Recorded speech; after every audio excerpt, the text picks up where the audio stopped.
Good morning, ladies. So I just got my hair highlighted after 6 or 7 months of not getting it done. I needed it done before we even started staying home. Oh boy, you can imagine the roots that I had. So now I got it done and I'm back home. She's not blow drying, so I had to come home. I used my glaze, put that in, blew dry my hair, and then I put my sorbet on, my Lange sorbet, and now I have my Reve flat iron heating up. So I am going to curl my hair because I love my hair when it's short, when it's bright, and when it's curly. First things first, separate my hair. That's up here. The bottom row, I usually do one section, a smaller section, I curl that back, take the next section, I curl that forward. Sometimes I curl it all back, but the main thing to remember, it's titanium, it goes up to 450 degrees, it shuts off by itself, it has all the amazing things. This is an amazing tool. You can flatten your hair with it, you can straighten your hair with it, you can curl your hair with it, all those good things. So we're gonna do the same thing up here. The smaller sections you have, the longer your curl is going to stay in. If I really take my time and I do smaller sections, my curls will stay for 3 to 4 days. But you also have to make sure that you're using product too. Is your first part to always curl it away from your face, not towards your face. All right, we're putting the second section up here. And then we're gonna get started on that. Oh my gosh, I love when my hair is so much brighter. It makes me feel so much better. A nice blunt look with curls and volume, and it's cute. So I'm going to do this whole bottom section and then I'll be back with you for the second part. The ones, because they're always a little more crispy because, you know, this gets drier around here and gets more highlights, more bleach on it. So I always do my whole front at the end to protect your hair, but also to make the curls stay. Look how pretty that is. If you're like me and you have a cowlick back here, I know a lot of people do. My hair likes to bump up and do whatever it wants to do. I would suggest not curling this piece forward here at your part, this piece here, because it'll just be all wonky. So try and curl it. All right, first 2 levels done. Now I'm moving on to the third up here. And I usually wind up separating this too. Usually I wind up separating like this, and then I just leave this whole front section for last. This one back since it's naturally going to bump that way anyway.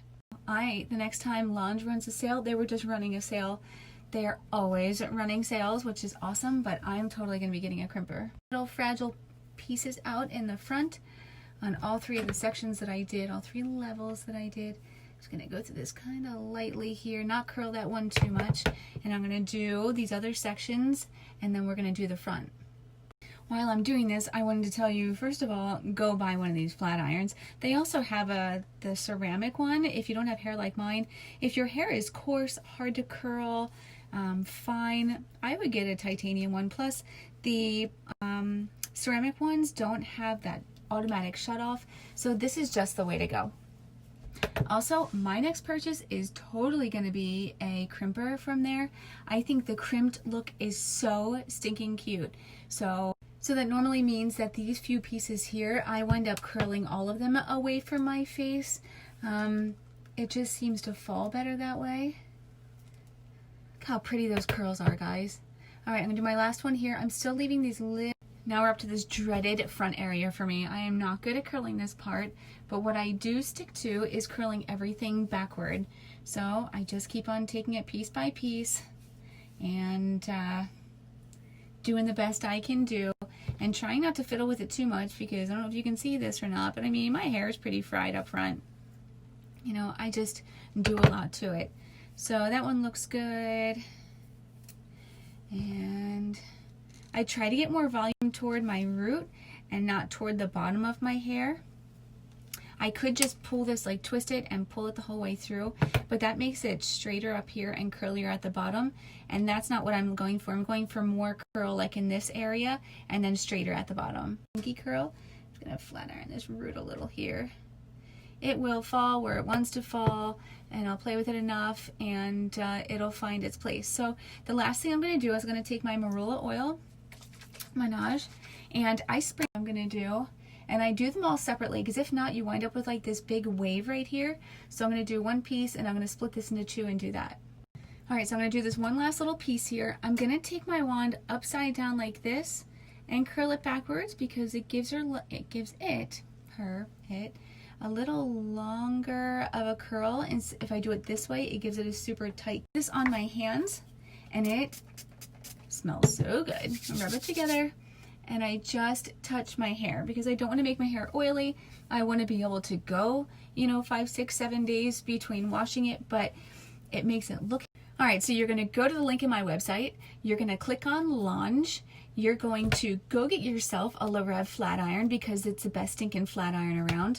You're going to get yourself some glaze because this is what you put on when your hair is wet before you blow it dry. It protects it healthy, makes it smell good, and it gives it this fantastic shine. So I'm going to go in here, rub it all over. Oh my goodness, guys. Fresh, blonde, bouncy, and gorgeous. So thanks for hanging out with me. Come back again next time. Your hair, and then you're going to get some sorbet or some kind of something heat protectant or something for before you use your hot styling tools, and then you're going to get some marula oil or some shine drops or something because that's what makes your hair look alive and shiny.